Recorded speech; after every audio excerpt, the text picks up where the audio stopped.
पहले अपना एक परिचय बता दीजिए। मैं डॉक्टर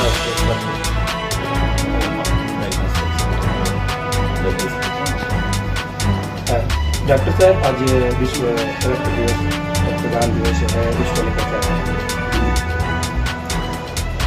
विश्व रक्तदान दिवस बहुत जरूरी है हम सभी लोगों के लिए, क्योंकि रक्त जो है किसी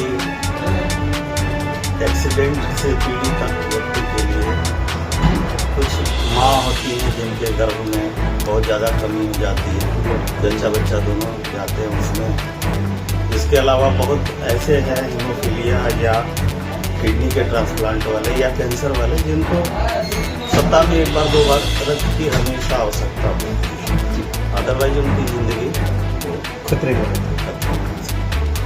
तो उनकी ज़िंदगी बचाने के लिए रक्त महादान जरूरी है। बहुत जरूरी है। सर, ये जो रक्त महादान की बात हम लोग करते हैं, तो रक्तदान करने का क्या एज भी मानक रखता है, या किस टाइम हम लोग को रक्तदान करना चाहिए, किस कंडीशन में रक्तदान करना चाहिए?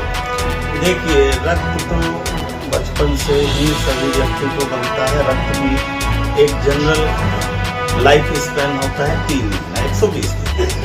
उतने में आपके शरीर का सारा रक्त दोबारा बनता है।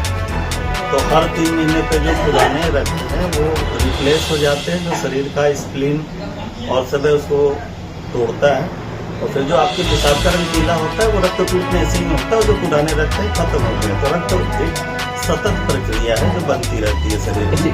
ये ऑटोमेटिक प्रक्रिया चलती रहती है, एक टूटती है तो दूसरा तैयार होता है। तैयार होता रहता है। वो आपके शरीर के रक्त मज्जा जो बोला जाता है हड्डी के अंदर होता है, वो कुछ लीवर का स्प्लीन, कुछ छोटे ऑर्गन्स भी रक्त बनाते हैं, लेकिन ज्यादातर आपके हड्डी के अंदर जो बोन मैरो होता है वो रक्त का भी।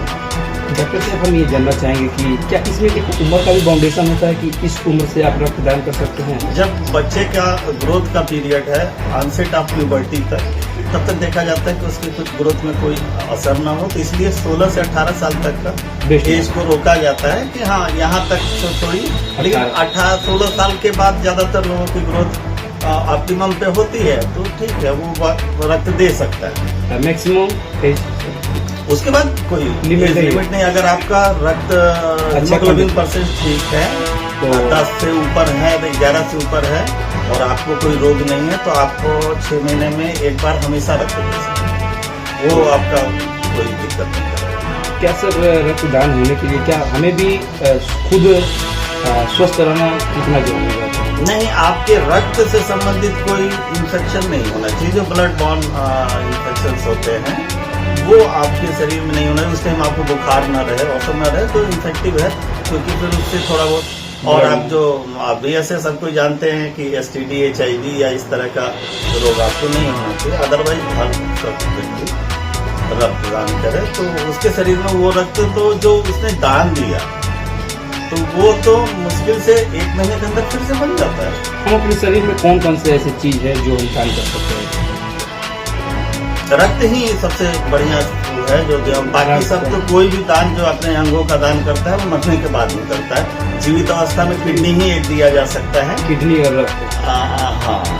कुछ ऐसे भी होते हैं नेत्र महादान, वो मरने के बाद, ये मरने के, वो जो आपका ये जो काला वाला जो दिख रहा है ना, वो वही है।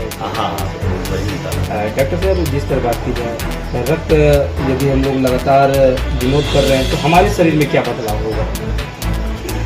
भाई तरह रक्त दे रहे हैं तो क्या हमारा शरीर भी कमजोर हो जाएगा क्या? कुछ मिनट, कुछ घंटे तक के लिए आदमी को लगेगा, अगर तेजी से रखने, अगर एक प्रक्रिया है हम लोगों का फिजियोलॉजी में, जो रक्त निकाला जाता है वो एक प्रक्रिया धीरे आधे घंटे के अंदर उसको निकाला जाता है। अगर बहुत तेजी से नहीं निकाला गया तो उसको कोई समस्या नहीं होगी, और थोड़ा सा ग्लूकोज या फ्रूट का वो दे देने से उसको कुछ समझ में नहीं आता। ब्लड कितने टाइप होते हैं? किस कंडीशन में कौन कौन से ब्लड यूज किया जा सकता है, मतलब कौन कौन से कैटेगरी किसको मिलाता है? ब्लड 2 कैटेगरी के होते हैं।